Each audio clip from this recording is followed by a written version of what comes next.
Graça e paz, meus amados. Que Deus esteja em seu coração. Vamos aprender mais uma palavra da parte de Deus ao nosso coração. E eu quero trabalhar com você hoje a respeito de João, o homem que na verdade foi preparado. Ele foi escolhido por Deus para preparar o caminho daquele que estava para vir, o caminho daquele que estava sendo esperado. E com isso, enquanto isso, eu quero orar com você para que possamos ter o entendimento do Espírito Santo. Ore comigo. Grande Deus, fala aos nossos corações, fala ao teu povo e nos ensina, Senhor, a tua palavra. No nome de Jesus. Amém. Amados, nós, como já disse, mas nós vamos tratar sobre João, mas em cima das evidências do ministério de Jesus. Então, evidências que refletem o ministério de Jesus. Primeiro, eu quero dizer para você que Deus preparou um homem chamado João, o qual nós intitulamos de O Batista, porque esse fazia batismos no Rio Jordão e ele fazia o batismo de arrependimento. E o interessante é que o texto de Lucas vai narrar logo em seus primeiros capítulos a ideia de que João ele começava a pregar arrependimento e muitos iam ao seu encontro. E eu quero ler com você. Antes de entrarmos nessa introdução sobre João, eu quero abrir contigo Lucas capítulo 7. Lucas capítulo 7, versículo 18 ao versículo 22. Versículo 23, Lucas 18, Lucas 7, versículo 18 ao 23. E diz assim a palavra do Senhor. Eu vou estar lendo aqui, amados, na NVT, a nova versão tradicional. É uma linguagem mais simples, mas você pode estar acompanhando aí na sua. Os discípulos de João lhes contaram tudo o que Jesus estava fazendo. Então João chamou 2 de seus discípulos e os enviou ao Senhor para lhes perguntar: o Senhor é aquele que haveria de vir ou devemos esperar algum outro? Os 2 discípulos de João encontraram Jesus e lhe disseram essas palavras.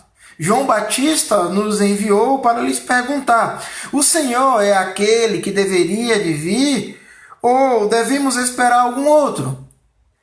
Naquela mesma hora, Jesus curou muitas pessoas de doenças, enfermidade e espíritos impuros. Talvez na sua vai estar aí moléstias, talvez na sua vai estar uma linguagem um pouco mais difícil. Mas o resumo dela é doenças, enfermidade e espíritos impuros. E restaurou a visão a muitos cegos. Em seguida, disse aos discípulos de João: voltem a João e contem voltem a João e contem a ele o que vocês viram e ouviram. Os cegos veem, os aleijados andam, os leprosos são purificados, os surdos ouvem, os mortos são ressuscitados e as boas novas são anunciadas aos pobres. E disse ainda: felizes são aqueles que não se sentem ofendidos por minha causa. O que podemos compreender deste contexto aqui? Podemos entender que, primeiramente, nós temos em pano de fundo aqui alguém que foi preparado desde o seu nascimento ou antes da fundação do mundo para ser aquele que ia preparar o caminho para o Salvador, o Messias esperado. E o interessante é que a idade entre João Batista e Jesus são meses. Cerca então de 6 meses de diferença. E a mãe de João Isabel, já está com João em seu ventre e 6 meses de gestação. Maria está no primeiro mês e vai visitar Isabel. E no momento que Maria saúda Isabel, a criança, João, ela estremece no ventre. E agora Isabel é cheia do Espírito Santo e começa agora a celebrar dizendo: vejo que és bem-aventurada, é mulher de Deus.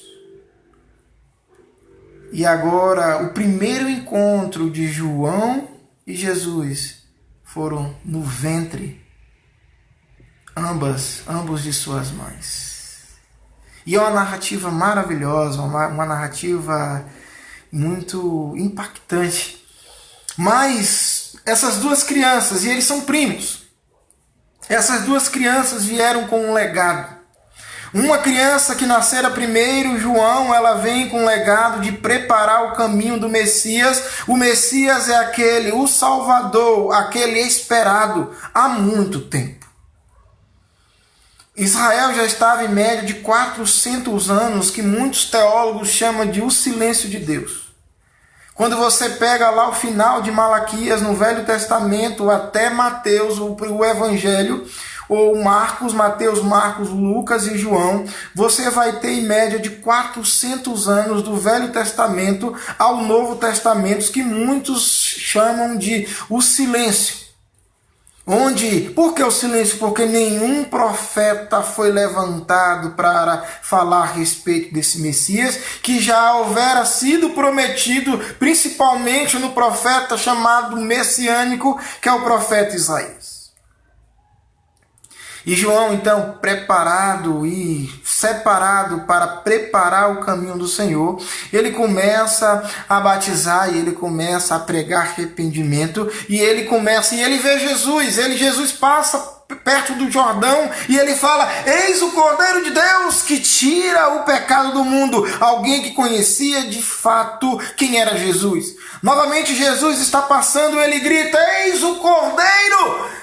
Então toda a multidão começa a olhar para Jesus e começa agora a ser identificado, e João começa agora a preparar o caminho. E muitos perguntavam a João: você é o Messias? E João fala: não, eu sou simplesmente a voz que clama no deserto. Ele está dizendo: eu sou aquele que o profeta Isaías havia dito, voz do que clama no deserto, endireitai o caminho. Preparai o caminho para aquele que virá, o Messias. 600 a 650 anos atrás, essa profecia foi mencionada. E agora está se cumprindo. A profecia começa a se cumprir. A voz do que clama no deserto começa a anunciar assim o Messias que veio. Israel está esperando um Messias, alguém militar. Alguém que sabe desembainhar sua espada, alguém que sabe liderar politicamente. Então Israel está esperando alguém para libertar do jugo da escravidão, do cativeiro, do domínio do Império Romano, de César e os seus tetrarcas. Numa época aqui de Herodes Antipas, parente de Herodes, o grande parente do outro Herodes. E agora você percebe nesse processo aqui que a profecia messiânica dos profetas do Velho Testamento, do profeta Isaías e outros profetas começa a se cumprir, e realmente uma voz que clamava no deserto, João Batista, vestia-se de couro de animal, pele de animal, cinturão de couro, e ele ia pelo deserto e pregava para as pedras. Ele foi preparado no deserto e sua dieta era gafanhoto e mel silvestre. Se você me perguntar: Serginho, por que gafanhoto e mel silvestre? Não sei lhe dizer. Simplesmente a dieta para ele no deserto. Talvez seria a alimentação propícia para esse deserto.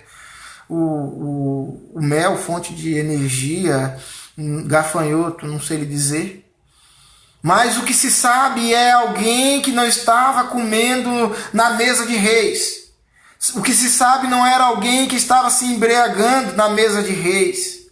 O que sabe que não era alguém que estava comendo iguarias oferecido a deuses estranhos de sua época. O que se sabe é que alguém que verdadeiramente estava sendo preparado no deserto para preparar o caminho do Messias. E ele foi preparado, pregou para as pedras, pregou para a areia quente. E agora esse homem, essa figura agora estranha, um homem no sol quente, no deserto, com roupa de couro, cinturão de couro, aquelas alpercartas nos pés de tira. E agora ele volta desse deserto e começa a anunciar arrependimento. E o texto de Lucas, logo no seu início, vai mostrar para a gente que ele começa, na verdade, a convidar o povo a se arrepender. E muitos dos povos começam a serem tocados e arrependidos. E o interessante é que o texto vai dizer que entre essa multidão que era batizada, tinha povo judeu sendo batizado agora ao arrependimento, um batismo de arrependimento.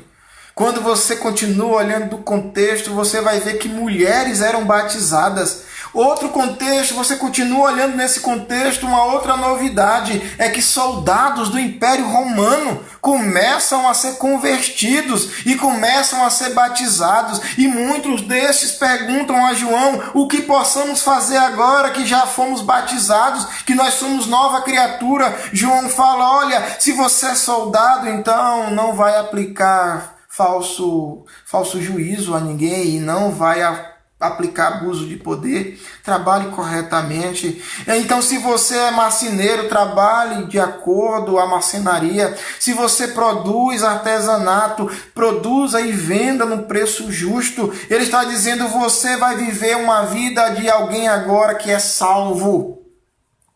Interessantíssimo esse contexto, porque você vai ver uma novidade de vida, alguém que é separado para preparar o caminho do Messias e começa agora a anunciar: eis o Cordeiro de Deus, e o processo começa a acontecer. Os fariseus, os saduceus, os escribas, os mestres da lei começam a ficar preocupados: será quem é esse homem? Será quem é esse homem que se intitula o João? E nós chamamos ele agora de João o Batista, porque ele batiza. E o batismo dele é de arrependimento e muitos vão até ele. Será que é este? Ou será que ele realmente é aquele que está preparando o caminho? Havia muita dúvida, sabe por quê? Porque o povo estava distante da lei de Deus.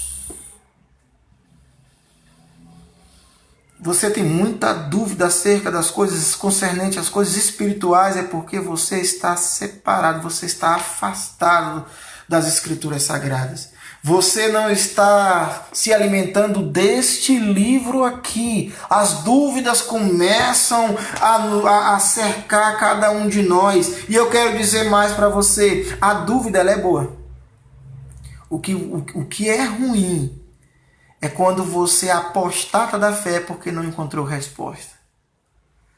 A dúvida, eu quero dizer para você que a dúvida é de alguém que realmente tenta compreender.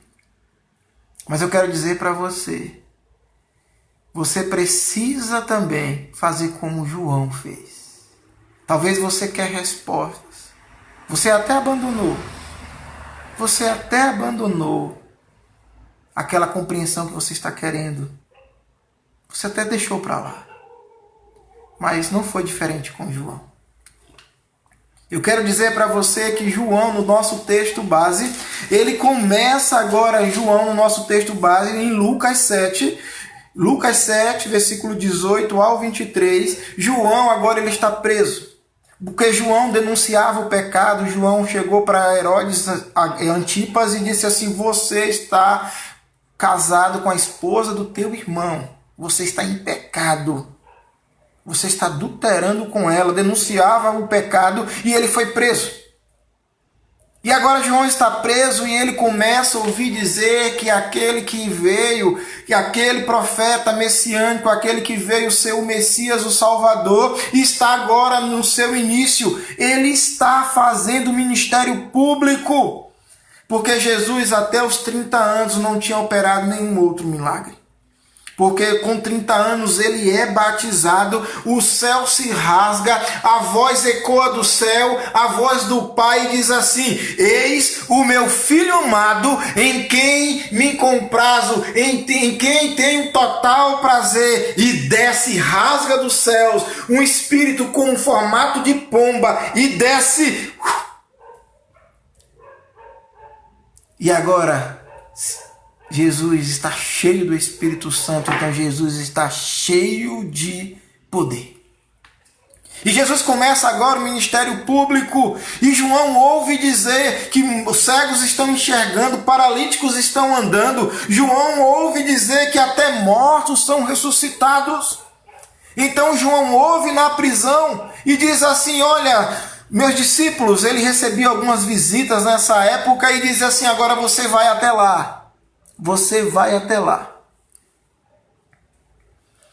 E pergunta se este é aquele que deveria de vir, o Messias prometido, ou devemos esperar outro. Será que João estava com dúvida de que o Messias verdadeiramente era o Messias? Que Jesus era o Messias prometido? Será? Porque quando você olha para as Escrituras, você vê João olhando para Jesus e dizendo: eis o Cordeiro de Deus. Daqui a pouco você vê João novamente: eis o Cordeiro de Deus que tira o pecado do mundo. Quando João batizou Jesus no Rio Jordão, João disse assim: eu não sou digno nem de desatar a sandália dos pés, de seus pés. E quando João foi preso, Cristo já tinha sido batizado. Será que João está com dúvida que Cristo verdadeiramente é o Messias? Mas as evidências bíblicas mostram que ele verdadeiramente sabia quem era Jesus. Então por que ele manda perguntar: é você mesmo ou devemos, aquele que deveria de vir, ou devemos esperar outro? Na verdade, João nada mais, nada menos, João só queria entender como alguém curioso, como ser humano. Ele só queria entender a forma de governo de Jesus. Ele só queria entender a forma de governo de Jesus. Perceba, Tânia, comigo. Perceba, família Moura, comigo. Ele só queria entender a forma de governo de Jesus. Mas como assim? Me explique. Volta um pouquinho. Você está em Lucas 7. Volta um pouquinho em Lucas 3. Lucas 3. Lucas 3, versículo 9. E Lucas 3, 9 e 17. Primeiro você precisa entender que João está esperando alguém no qual ele descrevia. Por exemplo, versículo 9, Lucas 3, versículo 9. Agora mesmo o machado do julgamento está pronto para cortar as raízes das árvores. Toda árvore que não produz bons frutos será cortada e lançada ao fogo. Era esse Jesus que ele estava esperando. Versículo 17. Ele já tem na mão a pá. Para quê? E com ela separará a palha do trigo, a fim de limpar a área onde os cereais são debulhados. Juntará o trigo no celeiro, mas queimará a palha no fogo que nunca se apaga. Entenda comigo. João Batista, cognominado o Batista, ele está esperando um Jesus que tem na mão o machado, a pá e o fogo. Ele está diante de alguém, ele está anunciando alguém que é juiz. Ele está anunciando alguém que veio colocar as coisas em ordem, com pulso firme e aplicando juízo. Então, esse alguém que ele anuncia: olha, o que virá, o que vai vir depois de mim, eu só estou preparando o caminho. Ele vai vir com o machado na mão. para cortar a árvore pela raiz que não dê fruto. Ele virá com a pá para endireitar as veredas, para aplanar a sua vida. Esse Jesus, ele é fogo consumidor. Ele vai provar se você é palha, se você é ouro, se é prata, se é bronze. E ele vem anunciando um Jesus que é juiz. Então agora ele quer entender a forma de governo, porque ele começa a perceber que Jesus, ele tem humildade. É alguém que estava estendendo a mão para o órfão e para a viúva. Era alguém que estava estendendo a mão para prostitutas, para homens sanguinários. Era alguém que estava tirando do cativeiro pessoas possessas, espíritos imundos, adúlteros, adúlteras. Pessoas estavam sendo libertas. Jesus estava caminhando e esse povo estava acompanhando Jesus. Mulheres estavam sendo inseridas dentro do seu contexto de pessoas próximas, os discípulos mais próximos, e tinha mulheres que também ajudavam a Jesus em sua caminhada, até financeiramente. Um exemplo foi Maria Madalena. Ela expeliu 7 demônios. E essa mulher não para de seguir Jesus, virou uma discípula de Jesus. Joana também, a esposa de um soldado chamado Cleopas, um soldado romano, que também contribuía financeiramente com a caminhada de Jesus. Então você vai ver mulheres sendo inseridas nesse grupo. E João começa agora como é a forma de governo dele. Porque eu estou esperando aquele juiz que vai massacrar o mundo, de forma que ele vai endireitar. Com isso, vai ferir a todos. E esse Jesus veio manso e suave, como diz Isaías 42. Que diz assim, olha, nenhum som se ouvia na praça. Alguém que não causava, alguém que não fazia barulho, nem não chamava atenção para si mesmo. João quer entender a forma de governo. Perceba, Antônio, João quer só compreender a forma de governo de Cristo.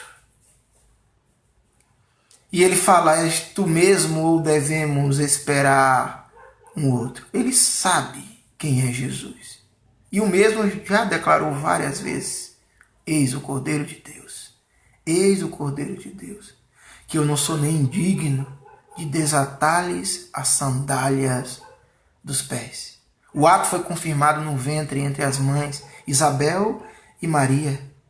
És bem-aventurada, porque quando me saudou, o meu neném, ele estremeceu no ventre. E foi de alegria, diz Isabel. E ela foi tomada do Espírito Santo. E as duas começaram agora a glorificar o Deus Altíssimo. Então alguém que veio para preparar o caminho, e o Messias, que é o próprio Deus, que veio agora cumprir a lei. E João, ele quer compreender a sua forma de governo. Pois bem, os discípulos foram. O mestre pede. João Batista era o líder dos seus discípulos. E ele manda e os discípulos obedecem. E agora os discípulos chegam lá até Jesus, eu creio assim, mestre, que vestido como tal e considerado como rabino, porque somente rabino, os mestres que teriam direito de ler os pergaminhos nas sinagogas, somente. E Jesus já era considerado um rabino. E todos ficavam perguntando, você fala em nome de quem? Porque todos os rabinos tinham alguém para citar o nome, dizendo, eu falo, quando eu explico o pergaminho, eu falo em nome de fulano, que foi o seu tutor. E Jesus não tinha tutor, porque ele é o tutor dos tutores. E Jesus falava em nome dele mesmo, em nome do Pai. E questionavam a Jesus se és rabino. Vejo que és rabino, sabemos que é sábio, sabemos que entende do pergaminho, das escrituras. Fala em nome de quem? E todos eles questionavam a Jesus. E Jesus era rabino. E com isso, Jesus, os discípulos de João estão diante de Jesus, eu creio que eles estão, Rabi. Eu só vou perguntar porque o meu mestre mandou te perguntar. És tu o prometido que haveria de vir? Ou devemos esperar um outro? O interessante, quando a gente volta para o nosso texto base de Lucas 7. Lucas 7, versículo 20. Versículo 21. Naquela mesma hora, ó a resposta de Jesus. Jesus responde com atitude. Naquela mesma hora, Jesus curou muitas pessoas de doenças, enfermidades e espíritos impuros. Amém, Cassinha? Chegou a tempo, sim. E espíritos impuros. E restaurou a visão a muitos cegos. Em seguida, disse aos discípulos de João: voltem a João e contem a ele o que vocês viram e ouviram. E o que os discípulos viram e ouviram? Olha o que eles viram. Os cegos veem, os aleijados andam, os leprosos são purificados e as boas novas são anunciadas aos pobres. Então os discípulos de João chegam até Jesus e falam: Rabi, és tu mesmo? O meu mestre mandou perguntar, ou devemos esperar um outro? Jesus fala: peraí, só observe. Levanta e anda. Jesus fazia um lodo assim, cuspia, fazia uma saliva, pegava um pouco de pó da terra, fazia um lodo, colocava no olho do cego e dizia: agora vai lavar no tanque. E o cego enxergava. Jesus olhava para o leproso, Jesus até tocava no leproso e dizia: está curado, vai se apresentar agora aos sacerdotes. Jesus, ele olhava para a multidão de enfermos, o paralítico estava, na verdade, em toda parte. Ele dizia: você levanta, você levanta. Então Jesus também pegavam aqueles que estavam com espíritos imundos, que estavam doentes no espírito, estavam possessos, homens e mulheres, e Jesus dizia assim: olha, Satanás, saia dela. Saia dele. E Jesus então expelia esses demônios, exorcizava para longe esses demônios. Então os discípulos de João começam a olhar esses milagres, essas maravilhas que agora Jesus em seu ministério público começa a fazer. E Jesus fala: agora voltem e anunciem ao seu rabino. Anunciem a João o que ouviram e viram. E sabe o que é interessante, igreja? É que Jesus se usa aqui do profeta Isaías, quando ele vai agora anunciar como esses milagres são feitos. Olhe bem, versículo 22 ainda, a parte B do versículo 22. Os cegos veem, olha aí, os cegos veem, os aleijados andam. Vamos para o final agora, do versículo 22. E as boas novas são anunciadas aos pobres. Primeiro começa com os cegos veem e termina com as boas novas sendo anunciadas aos pobres. Lembra, cegos e boas novas aos pobres. Entenda isso. Jesus já tinha entrado, como rabino, Jesus já tinha entrado na sinagoga. Volta um pouquinho aí sua Bíblia. Vai em Lucas capítulo 4.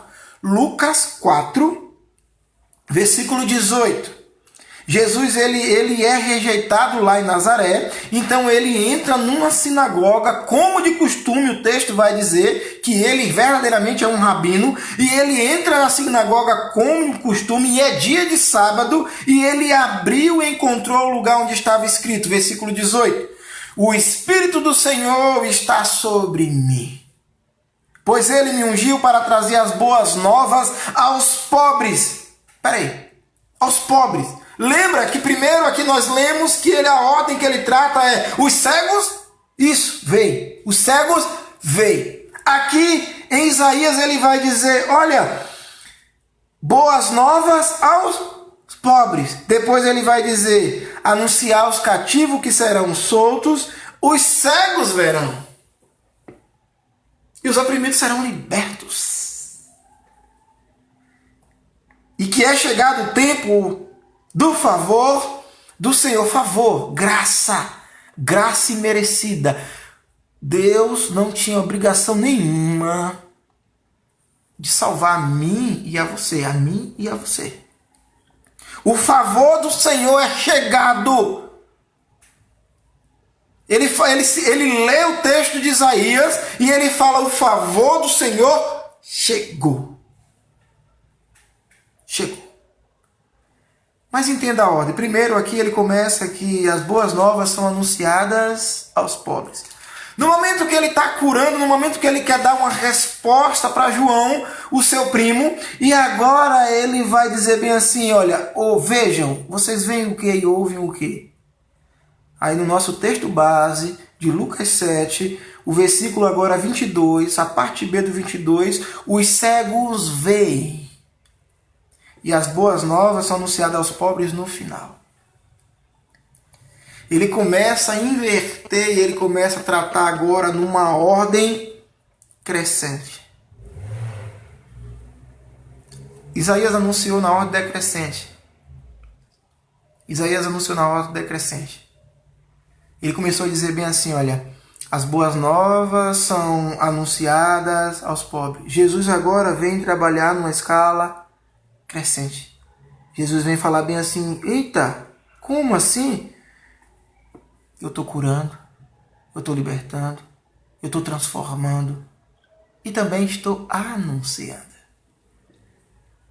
Sabe o que você aprende com essa ordem crescente e essa ordem decrescente? Primeiro, você atende à necessidade do seu próximo. Não queira empurrar teologia goela abaixo no teu irmão. Não queira dizer que ele está errado, não queira dizer que ele é faltoso, não queira dizer que teu irmão está em um caminho tortuoso, não queira dizer que ele ou ela não está seguindo a Deus só porque está cultuando em outra igreja, ou só porque não vai à igreja, ou só porque você não vê. Você tem um padrão próprio e você acha que o padrão de cristão é aquele padrão que você mentalizou. Entenda que para adoração não há uma regra. E entenda que você conhece o cristão pelos seus frutos. Não existe um padrão. Não existe um padrão. E Jesus ensina para mim e para você que primeiro você atende à necessidade do teu irmão. Você primeiro o alivia. Jesus está tratando aqui o versículo 22. Primeiro eu dou vista a cegos. Depois eu faço o aleijado andar. Depois eu purifico os leprosos. Depois eu faço os surdos ouvirem. E depois que eu faço tudo isso e ressuscito os mortos, aí que a boa nova vai ser anunciada. Porque eu só posso ouvir a boa nova se eu deixo de ser surdo. Eu só posso ver o Criador como Salvador da minha vida se eu começo a enxergar. E eu só sirvo a Deus sem deficiência na fé se eu não sou um aleijado. Lembra que Tiago capítulo 1 vai dizer, em nada sejamos deficientes na fé. Jesus ele inverte a ordem. O profeta Isaías ele começa dizendo, as boas novas são anunciadas. Jesus fala, pera aí. Primeiro eu limpo a escama dos olhos, eu deixo o cego enxergar. depois eu deixo o surdo ouvir, depois eu deixo o aleijado andar, depois eu faço o morto ressuscitar, porque se eu não ressuscito o morto ele não vai me atender, porque morto não tem vontade. Se você fala para o morto, ele continua morto. Se você fala para o morto, ele não te ouve. E se você fala para o morto, ele fala com você, corre. Porque vai ser uma questão terrível para você. Jesus, ele primeiro vem atender as necessidades minha e sua. Quando ele inverte esse processo de Isaías 61, Isaías 61, versículo 1, começa com boas novas e termina com cegos. Aqui não. Jesus começa, não, primeiro eu tenho que fazer o milagre. Primeiro. E aí depois que eu atendo as necessidades do povo, e eu vou fazendo tudo isso, e enquanto faço eu vou anunciando as boas novas. Lembra do ide? Ide, portanto, e fazei discípulos.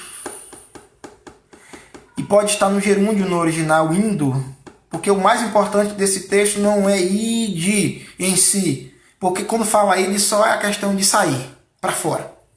Aí quando você fala ide, eu não fui chamado para a África, eu não fui chamado para a Nigéria, eu não fui chamado para Angola, mas você foi chamado para sua família. Você foi chamado para o seu povo. Vocação significa sair para fora, sim. Sair para fora significa sair do seu conforto. Não precisa ir para outro país se você não é chamado.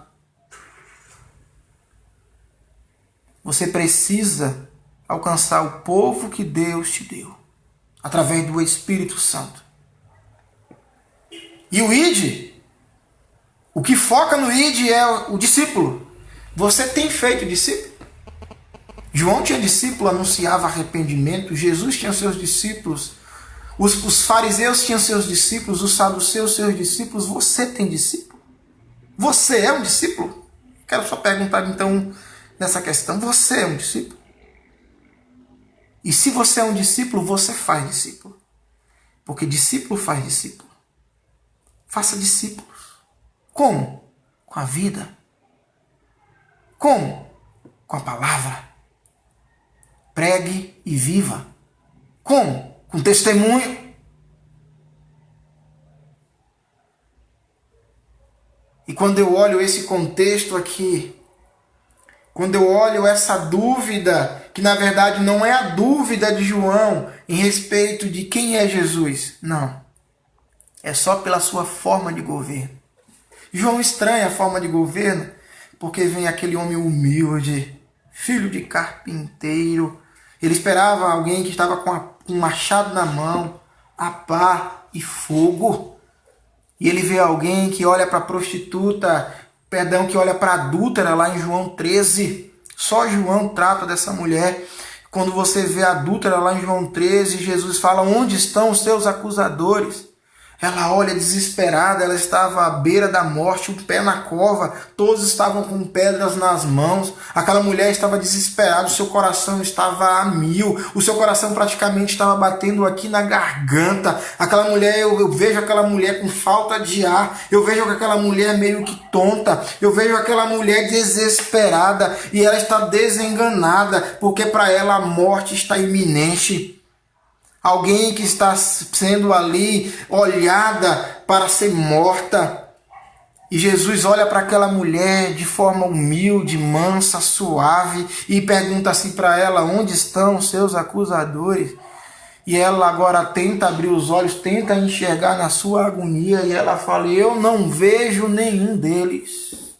E Jesus fala, pois é, então eu também não te condeno, vá e não peques mais. Então João quer entender essa forma de governo, porque Jesus quer explicar para mim, para você, que o pecado original do Éden, que foi a autonomia do homem para com Deus, Adão significa humanidade. Adão é o representante legal da humanidade e Eva é a representante legal da humanidade, mãe de todos.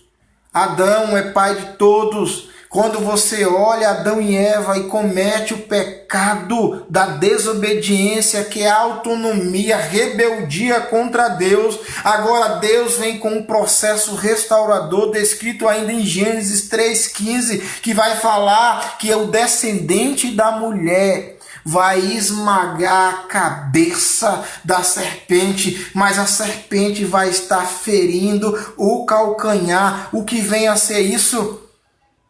Cristo é o Senhor da igreja e a igreja sempre vai estar sendo ferida, o calcanhar. O que é isso? A igreja continua com pessoas precisando de libertação porque está ferido o calcanhar. A igreja ainda continua no lugar que é para os enfermos, para serem tratados. Então a igreja ainda tem dissolução, dissensões. A igreja tem intrigas. A igreja tem disse-me-disse. Por quê? Porque Satanás está ferindo o calcanhar da igreja. Igreja fecha uma porta, não foi Satanás quem fechou. Se Deus foi quem abriu, só quem fecha é o próprio Deus.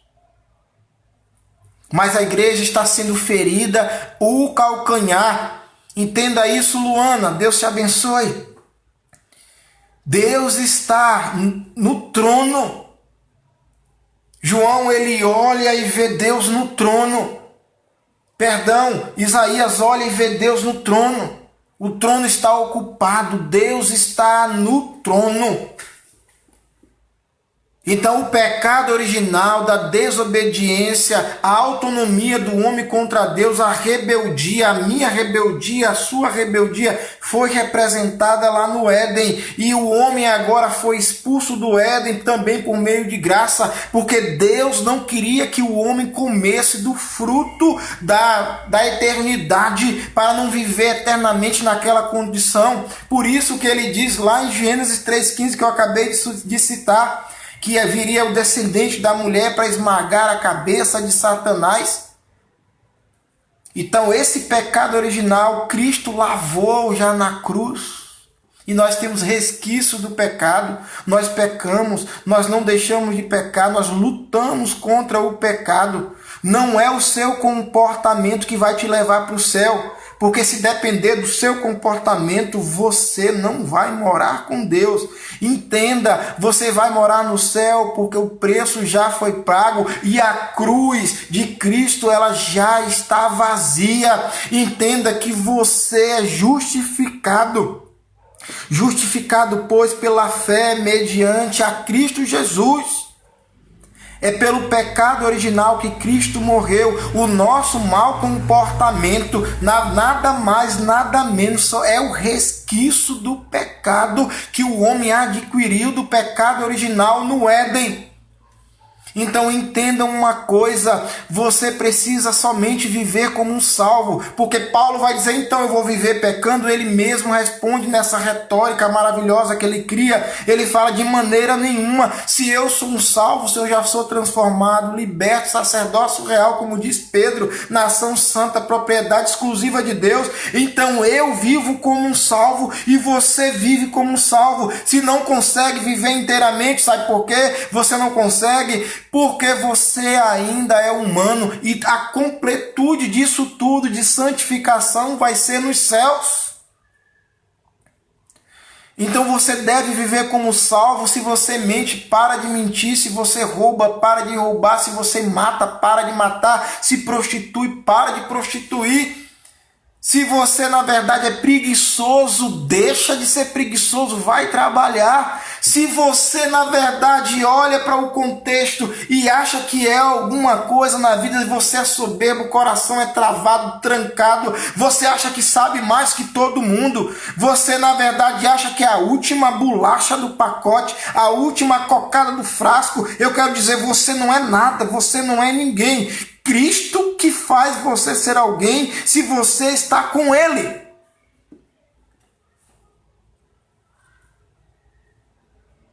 Então entenda uma coisa, precisamos, na verdade, viver como salvos. O nosso Deus, Ele vem manso e suave. Nenhum som se ouve na praça. Como ovelha muda foi para o matadouro. Ele pagou a minha, a tua dívida. Talvez você precisa pregar isso crendo. O pregar, igreja, não é somente no púlpito. Vamos parar com essa visão errônea. Pregar a palavra é anunciar aonde você anda. Lembra do ide. Indo, enquanto você vai indo, vai fazendo discípulo. Você vai anunciando as boas novas com a sua própria vida, com as palavras de salvação. Mas você precisa crer no que prega.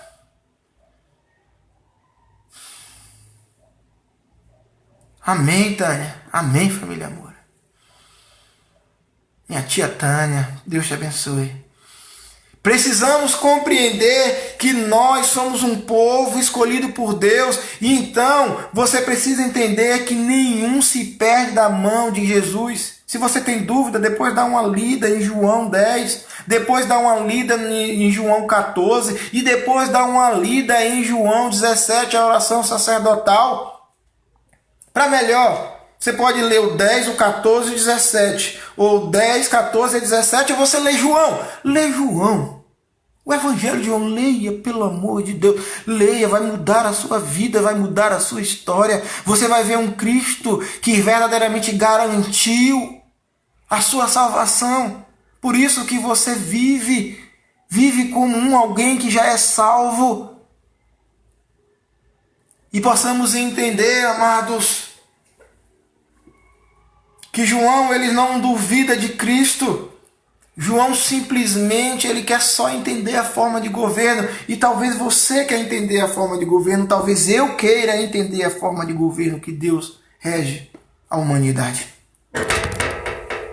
Lembra que o nosso Deus, a gente sempre cita, é um Deus que abre porta onde não tem. A gente sempre fala que ele derrama chuvas de bênção. É alguns ditados populares que escreve certo por linha torta. E muitas vezes usamos jargões, usamos textos bíblicos para, na verdade, defender uma fé falsa e vazia que temos.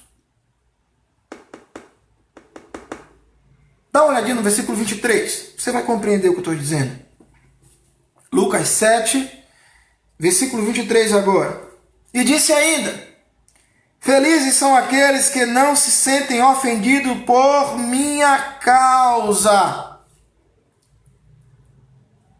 É aquele que não está compreendendo nada, mas tem coragem de ir até Deus e perguntar. Lembra que eu falei do início da dúvida? A dúvida não é de toda ruim. Você permanecer numa dúvida aí pode causar para você uma apostasia, distanciamento da fé. Mas a dúvida, a primeiro momento, ela vai aguçar em você o interesse. E quando você é aguçado o seu interesse, você vai até Deus e pergunta. Se você acha que não tem intimidade com Deus, se você acha que você não vai encontrar a resposta, pergunte ao seu pastor, pergunte ao seu evangelista, pergunte ao seu seminarista, não sei. Mas eu creio que se você perguntar, ele te responde.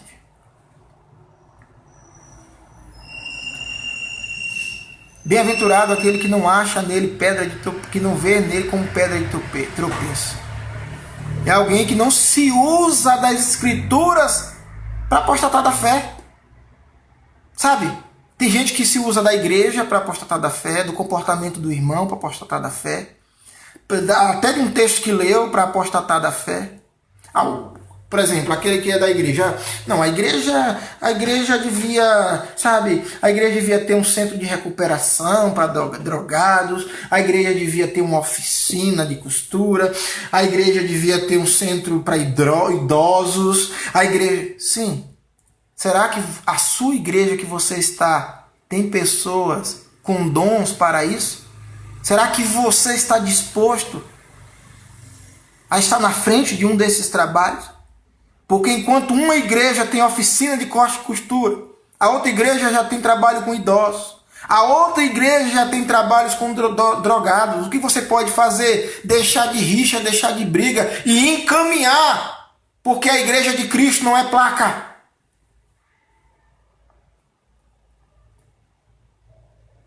Aí você está usando de pretexto de dizer que sua igreja precisava disso, sua igreja precisava daquilo. Ah, minha igreja está com banco velho, minha igreja está com um telhado ruim. Você não aprendeu ainda com o Covid-19 agora que a igreja não é o templo?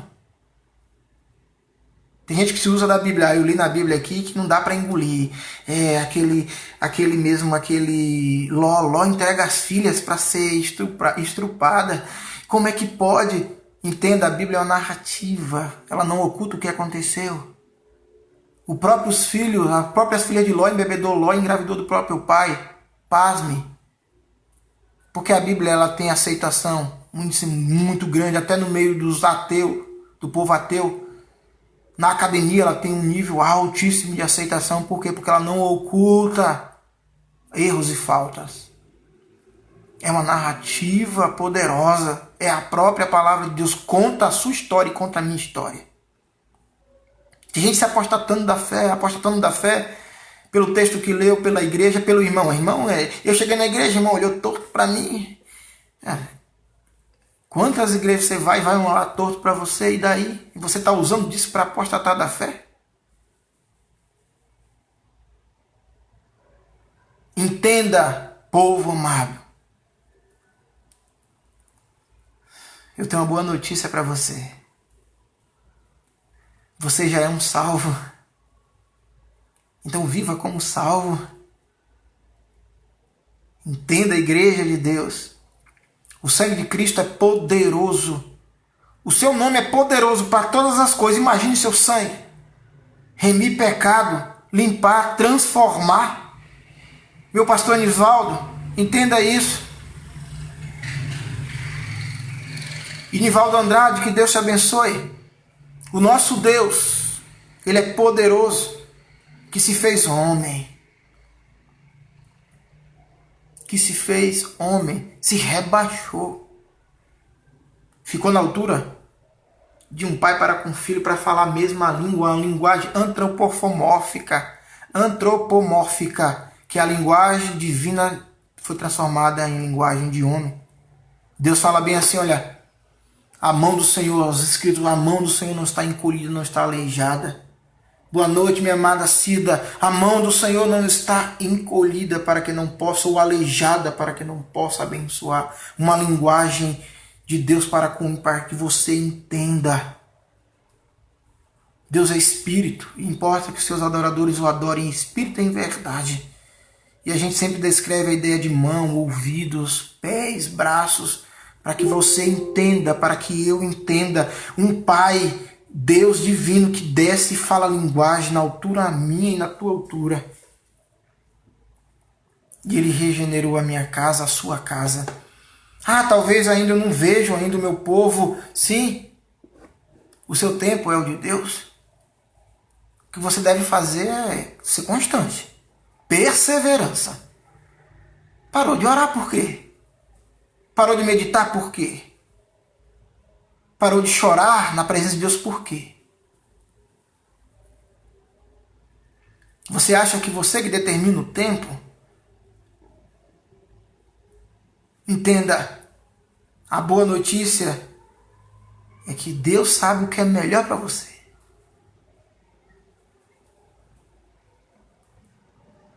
Há caminhos que escolhemos que é morte.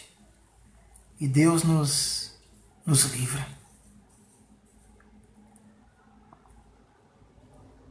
E eu quero terminar orando com você. A boa notícia é que o sangue de Cristo é poderoso e Ele sabe o melhor para você. Talvez você quer entender o projeto de Deus, mas há coisas ocultas que só Deus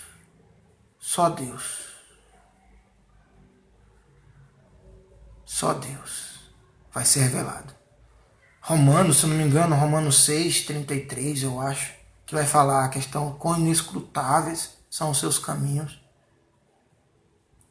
A gente não compreende o caminho de Deus. E não é isso que vai te fazer apostatar da fé. Boa noite, Gigi. Que Deus te abençoe. Que Deus esteja contigo. Amados, eu quero orar com você. Temos aqui Ângela também, dando um glória a Deus. Ângela, que Deus te abençoe. Breve nós queremos ter uma nova missão, né, minha amada? Luana, Ângela, nós nos conhecemos lá na missão com os índios lá em Mato Grosso do Sul. Que maravilha. Então vamos orar, feche os seus olhos e depois, nesse instantinho, nós batemos um papo. Pai, obrigado pela tua palavra. Obrigado porque o Senhor é vivo e eficaz em meu coração, no coração da tua igreja.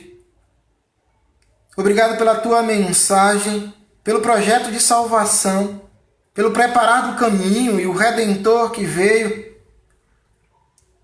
e assumiu a minha morte, a morte da humanidade e trouxe a nós salvação. Obrigado, Pai, no nome de Jesus. Amém.